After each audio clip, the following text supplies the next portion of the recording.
Hi, I'm Lizzie. Thank you so much for joining us for the second part of the webinar series for writing a grant with BroadStreet.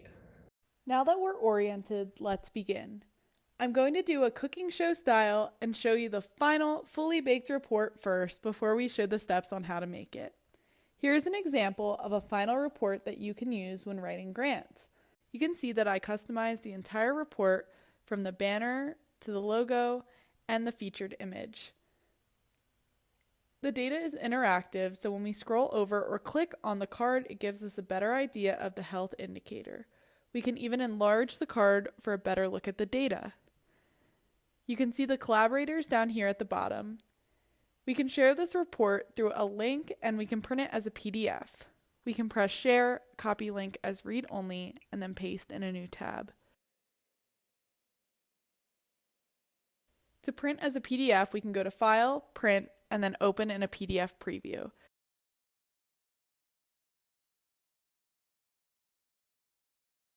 So here's the PDF of our report.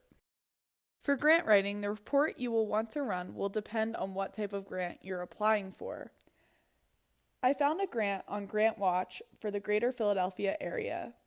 The grant states, grants to Greater Philadelphia, Pennsylvania, nonprofit advocacy organizations that are working to advance critical issues on behalf of vulnerable and high poverty groups and individuals. Emphasis is placed on organizations working in the areas of education funding, human services, immigrant and refugee services, and legal services. Priority will be given to those able to demonstrate that at least 50% of those that they serve or represent are low income. Funds may be used for all advocacy campaigns and programs related to the activities that address critical community issues. So let's say our nonprofit organization applying for a grant focuses just on Philadelphia County. We can build a report on BroadStreet that demonstrates that Philadelphia may be a vulnerable area compared to the surrounding Pennsylvania counties. So we can build a report that not only looks at Philadelphia County, but compares the data to counties like Montgomery County, Delaware County, Bucks County, and Chester County. For this grant scenario, the community indicator report would be most beneficial for this grant. I'm going to create the community indicator report because it will have important information such as demographics and health outcomes. So now that we've seen the finished product, let's go through the steps on how to create this. I'll show you how to edit so you have the data that you need for your grant, and I'll also show you how to add branding, and after we can explore how to build a story from scratch. So let's get started by clicking on the report we want to create. Let's click Community Indicator Report. Here you can decide if you'd like to create a new area or use an existing area. Let's click a new area. You can search by county list, zip code list, or by cities, towns, and villages for a comprehensive report. Since our grant is for the Philadelphia area, let's pull information from Philadelphia County. We'll call the report Philadelphia Grant Webinar and then generate the area. When we generate the area, we can see what areas are included. The county list is the primary area, but if data is only available at the city level, we can use the city list.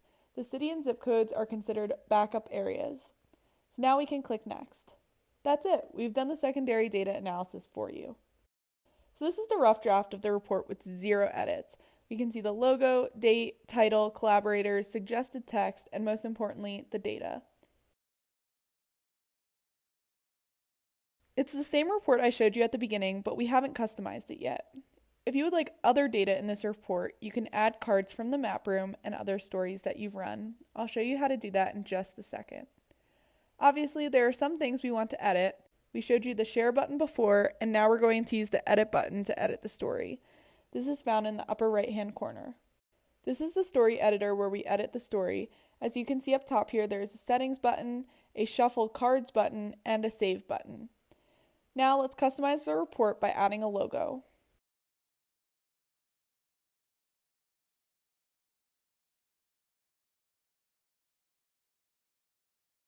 Now you can see that your logo is in the header.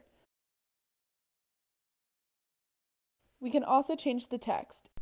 The first thing I'm going to want to do is rename the report. This way I can easily find it later.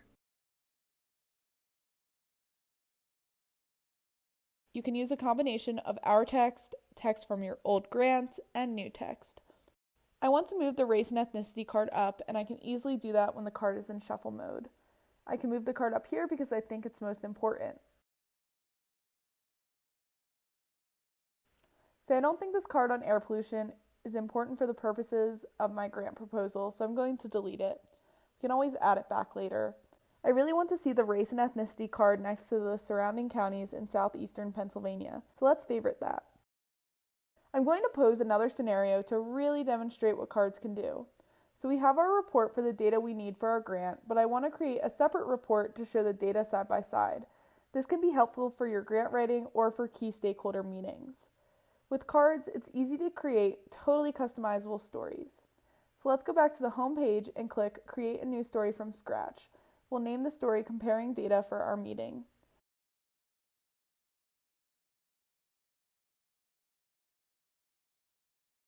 You can see that we have a totally blank story.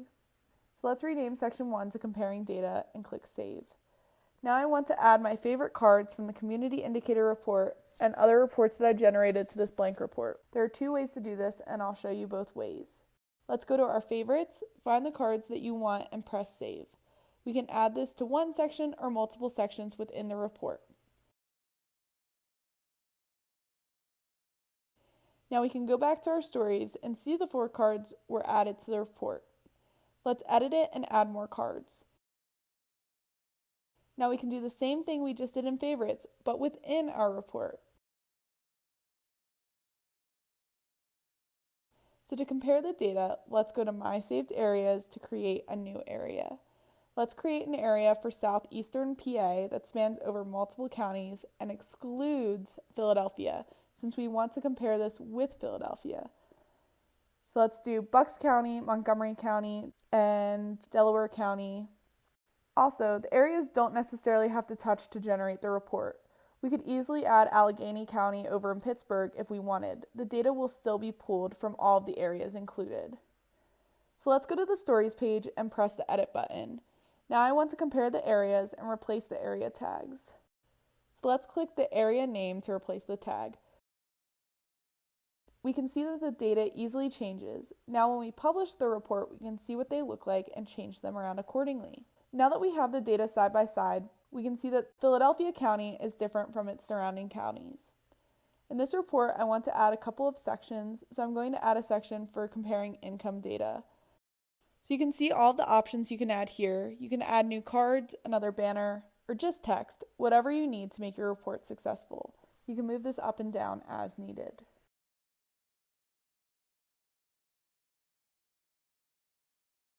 Okay, so now I'm going to go back to the report that we had just created. I'm going to scroll down and find the income data. I'm going to save these cards to the Comparing Income section on the story we just created from scratch.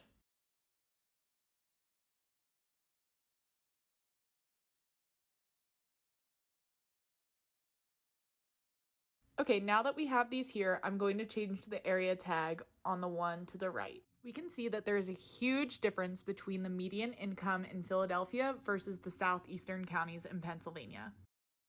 Now that we have those 2 stories, let's head over to the map room and check out some data so we can add it to our grant application.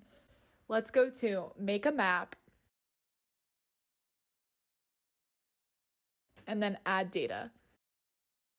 This pop-up is the same thing as the data dictionary, and you can see here we have over 200 searchable indicators. We can create a map that showcases just heart disease data by county, or we can compare heart disease cases with another indicator like diabetes. Let's search heart disease and then click Map. We can see that there are relatively high cases of heart disease within Philadelphia. We can scroll down here and adjust the transparency. Okay, let's go back to the Add Data button and then add diabetes. After we click Map, let's scroll down here and click the checkbox next to diabetes so it appears on the map. We can see that the map doesn't change that much, so let's change the colors. So let's first try adjusting the transparency. When we adjust the transparency, we can see that there are relatively low cases of diabetes versus high cases of heart disease. So let's change the color so we can see this better. And then when we're done, we can save this map and rename it .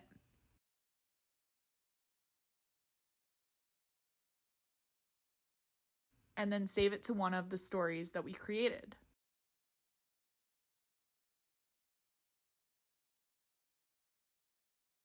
So we're just about done. Let's go back and change the featured image on the story.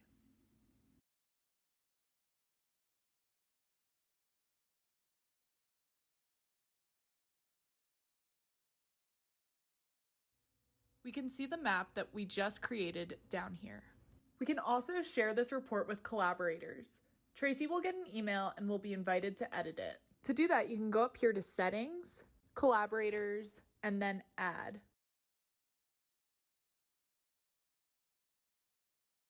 You can see that Tracy appears on the report. So that's it. That's the completed report. And we can use this data to help us write our grant application. This also is a great tool to talk about how to have conversations with data. To summarize, we bring community data into your stakeholder conversations and your writing process through stories and maps. You can customize with branding and get a head start on your grant application. Larger organizations are welcome to sponsor smaller ones, and coupons for discounts are always available. Our genuine hope is that you can get the data right away. After all, it's not just for the report, but the discussions beforehand. We believe that by working together, we can make the process faster, easier, and better so your organization can prioritize the health of your community. If you have any questions, please email hello@broadstreet.io. Thank you all for joining today. I hope you learned how to streamline your grant writing process with BroadStreet.